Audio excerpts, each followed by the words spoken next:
2025లో తొలిసారి సామాన్య ప్రజలకు ఓ గుడ్ న్యూస్ అందింది. నిత్యావసర ధరలు ఆకాశాన్ని అంటుతున్న వేళ సన్నబియ్యం రేట్లు దిగొస్తున్నాయి. నిరుడు క్వింటాకి 5,800 నుంచి 6,500 వరకు పలికిన సన్న బియ్యం ధర ఇప్పుడు ఒక్కసారిగా దిగి వచ్చింది. గత కొంతకాలంగా ప్రభుత్వాలు సన్న రకం ధాన్యం కొనుగోలు చేయడంతో పాటు వాటి సాగును కూడా ప్రోత్సహించింది.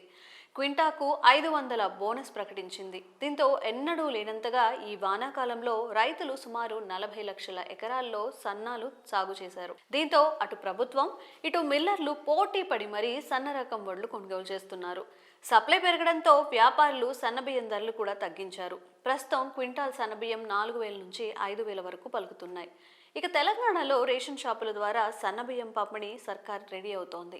దీంతో రేట్లు మరింత తగ్గే అవకాశాలు పుష్కలంగా కనిపిస్తున్నాయి. నిజానికి దొడ్డు బియ్యంతో కంపేర్ చేస్తే సన్నాల సాగుకు ఎకరానికి కనీసం 10,000 ఎక్కువగా ఖర్చు అవుతాయట. ఇదే విషయాన్ని అప్పటి బీఆర్ఎస్ సర్కార్ వివరించి ధరలు పెంచాలని రైతు సంఘాలు డిమాండ్ చేశాయి.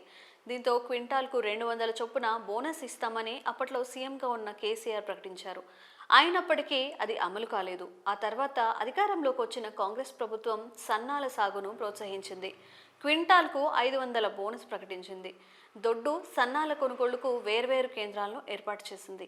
వానాకాలం సీజన్లో 66.71 లక్షల ఎకరాల్లో వరి సాగైంది. అందులో 40 లక్షల ఎకరాల్లో సన్నాలే పండించారు. 2023 నుంచి 24 వానాకాలం సీజన్లో కేవలం 20 లక్షల టన్నులు మాత్రమే సన్నాల దిగుబడి వచ్చింది. సప్లై తగ్గడంతో డిమాండ్ పెరుగుతుందని భావించిన మిల్లర్లు స్టాక్ని బ్లాక్ చేసి జనవరిలోనే ధరలు పెంచేశారు. క్వింటాల్ కొత్త బియ్యాన్ని 5,000 నుంచి 6,000 దాకా అమ్మారు. బీపీటీ సోనామసూర్ 5,000, ఆర్ఎన్ఆర్ 5,500, హెచ్ఎంటీ 5,700, జయశ్రీరామ్ 6,000 దాకా విక్రయించారు. పాత బియ్యాన్ని 5,800 నుంచి 6,500 దాకా అమ్ముకున్నారు. ఆ తర్వాత యాసంగిలో సాగు మరింత తగ్గడంతో పెరిగిన బియ్యం రేట్లు ఏ దశలో కూడా అదుపు రాలేదు. అయితే గత వానాకాలంతో పోలిస్తే ఈసారి సన్నాల దిగుబడులు రెట్టింపు కావడం విశేషం. సప్లై పెరగడంతో డిమాండ్ తగ్గుతునే భయంతో వ్యాపారులు రేట్ తగ్గిస్తున్నారు.